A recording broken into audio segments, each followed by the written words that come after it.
I owe you an apology. Not personally, but as someone who has spent over 2 decades in medicine. Because for years we told your parents, your grandparents, and maybe even you that their blood sugar needed to be kept below a very specific number. And if it went above that number, we panicked.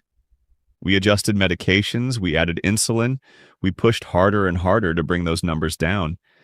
And in doing so, we may have caused more harm than the high blood sugar itself ever would have. That is not something most doctors will ever say to you out loud, but it is the truth, and you deserve to hear it. A study published in the New England Journal of Medicine followed over 10,000 patients with type 2 diabetes, and what they found shocked the medical community. The group that was pushed to reach aggressively low blood sugar targets, the ones we thought we were helping the most, actually had a higher rate of death than the group that was allowed to maintain slightly higher numbers. Let me say that again so it really sinks in. The patients whose doctors tried the hardest to lower their blood sugar died more often than the ones whose doctors relaxed the target. That study changed everything we thought we knew about blood sugar management in older adults, and yet somehow most people have never heard about it. Before I go any further, I want to ask you something personal. If you are over the age of 55, or if you are watching this for someone you love who is, I want you to type your age in the comments right now. Just your age. I want to see who is here, because this information could genuinely change the quality of your remaining years, and I do not say that lightly. And if this is the first time you are hearing someone in medicine speak to you this honestly, I want you to consider subscribing to this channel. Not because I need the numbers, but because I release information like this every single week. The kind of information that your regular doctor probably does not have the time to sit down and explain to you in a 15-minute appointment. Think of this channel as having a friend in medicine who actually tells you what is going on. Now let me explain why everything you have been told about blood sugar targets might be wrong, especially if you are over 60. The standard blood sugar guidelines were designed primarily around younger and middle-aged adults. The American Diabetes Association has traditionally recommended a fasting blood sugar below 130 milligrams per deciliter and an A1C below 7% for most adults with diabetes. And for a 45-year-old who is otherwise healthy, that might be perfectly reasonable. But here is what nobody tells you. As you age, your body changes in ways that make those same targets potentially dangerous. Your kidneys do not filter medications the same way they did at 40. Your liver processes drugs differently. Your counter-regulatory hormones, the ones that rescue you when your blood sugar drops too low, become sluggish and unreliable. And your brain, which is the organ most vulnerable to low blood sugar episodes, becomes less resilient to those crashes. So when a doctor pushes an 82-year-old to maintain the exact same A1C as a 45-year-old, they are ignoring decades of physiological change, and the consequences can be devastating. Let me tell you about a patient I will call Margaret. She was 76 years old, had been living with type 2 diabetes for about 12 years, and her previous doctor had her on 3 different medications to keep her A1C below 7. On paper, her numbers looked beautiful. Her A1C was 6.8, her fasting glucose averaged around 110. But in real life, Margaret was falling. She had fallen 3 times in 6 months. She was dizzy in the mornings.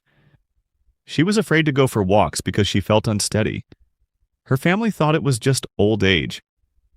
But when we reviewed her continuous glucose monitor data, we found that her blood sugar was dropping below 60 milligrams per deciliter almost every single night. She was experiencing severe hypoglycemia in her sleep, and nobody had caught it because her average numbers looked perfect. This is the trap. We chase a number on paper and ignore the human being standing in front of us.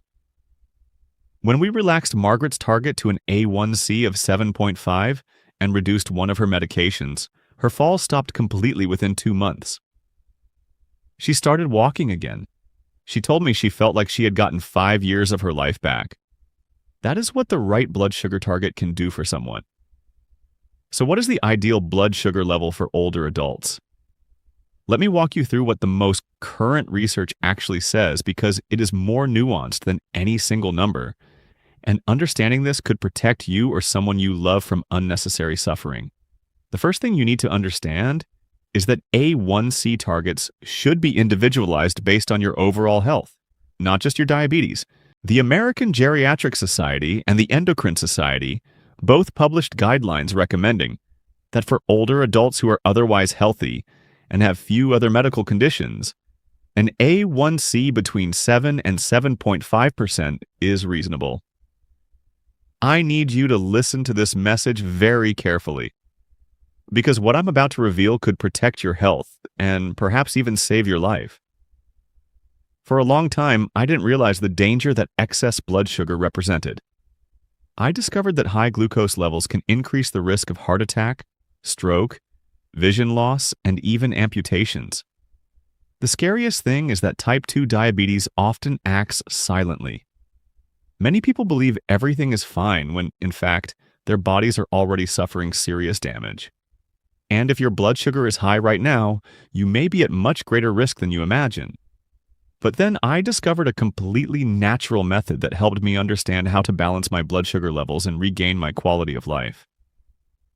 Thousands of people are also discovering this simple method and learning how to naturally reduce excess sugar and avoid the dangers of type 2 diabetes.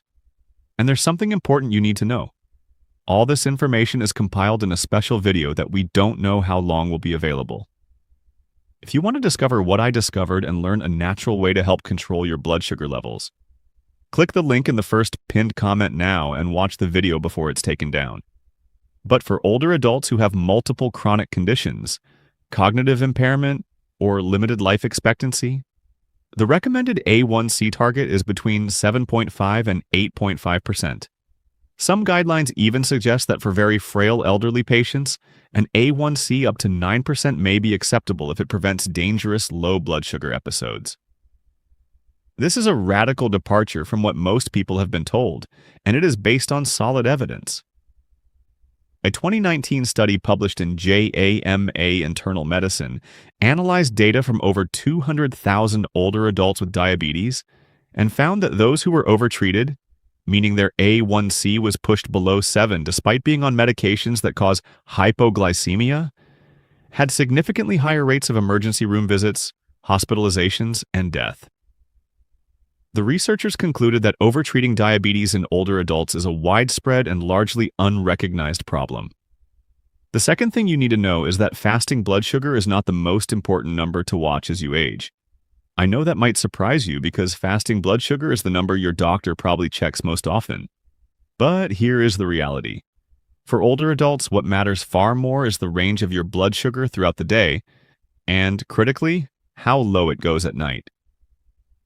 A fasting blood sugar of 140 in a 75-year-old who never experiences hypoglycemia and whose blood sugar stays relatively stable throughout the day is far safer than a fasting blood sugar of 105 in someone whose glucose is swinging wildly between 60 and 250.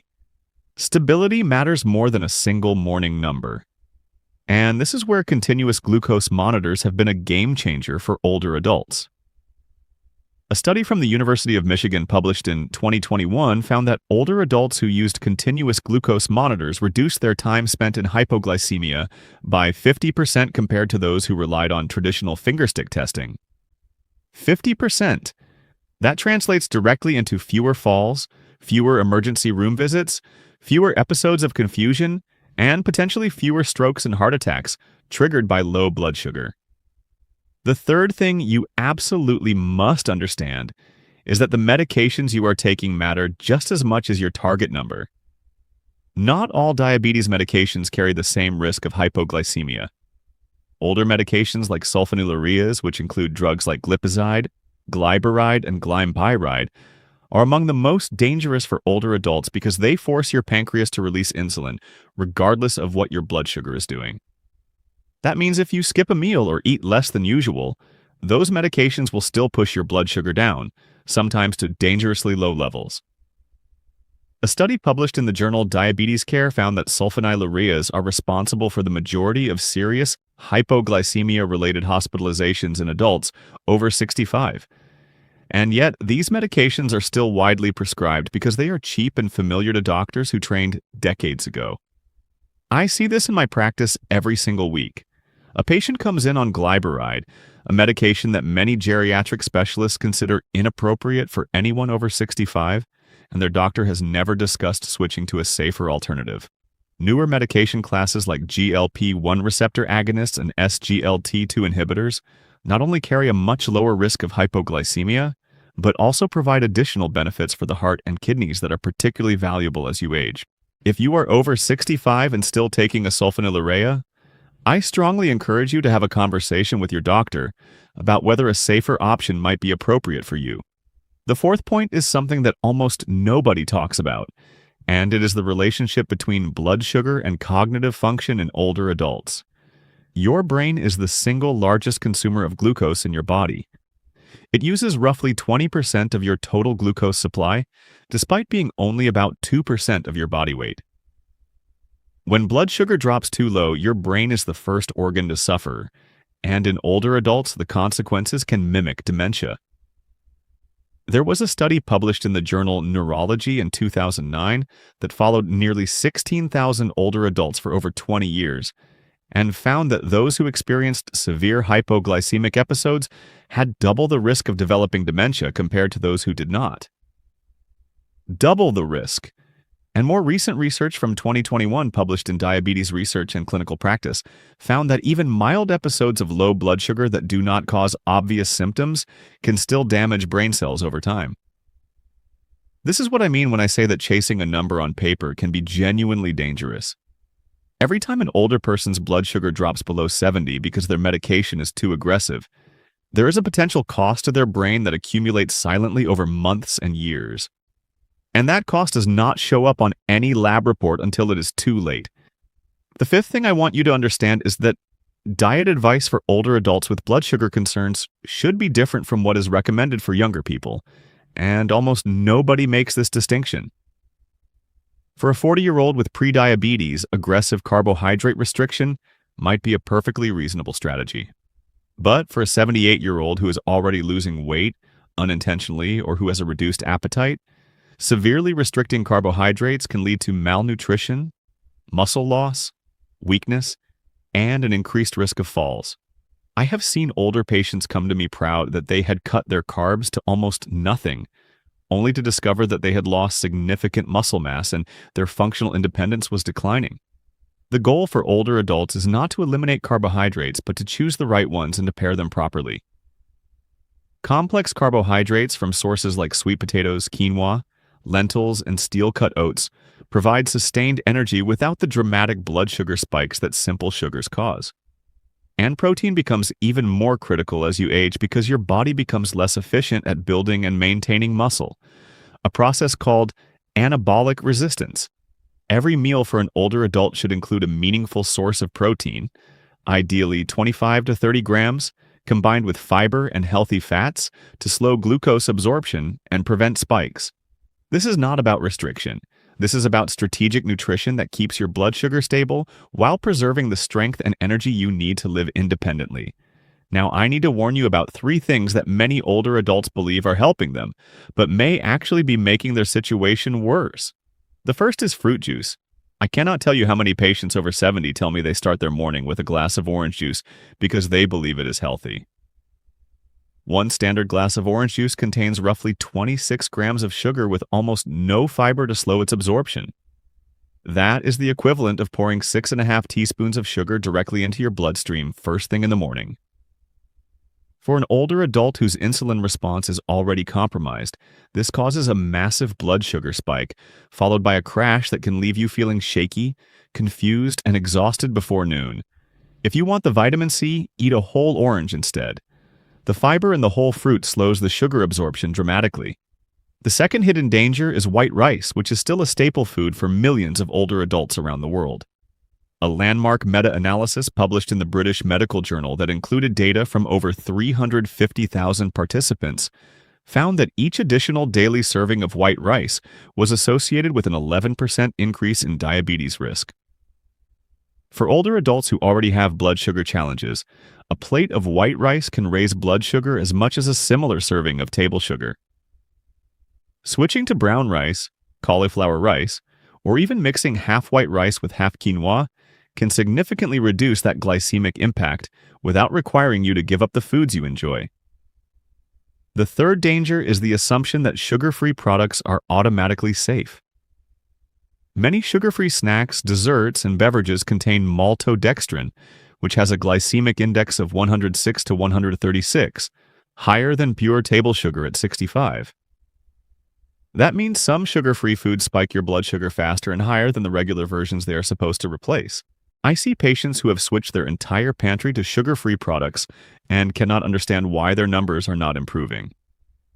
Always read the ingredient list, not just the front label.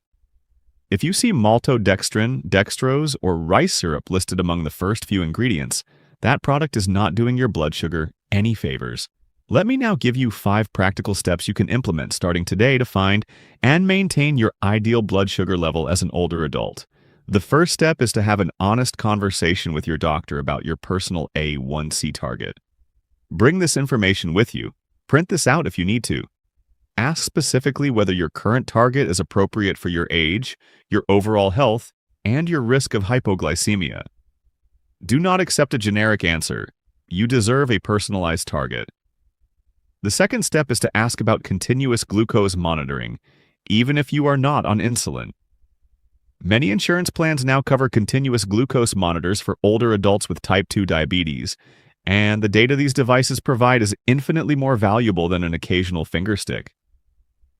You might discover, like Margaret did, that your blood sugar is doing things at night that nobody knew about. The third step is to review your medications with a pharmacist or geriatric specialist, not just your primary care doctor.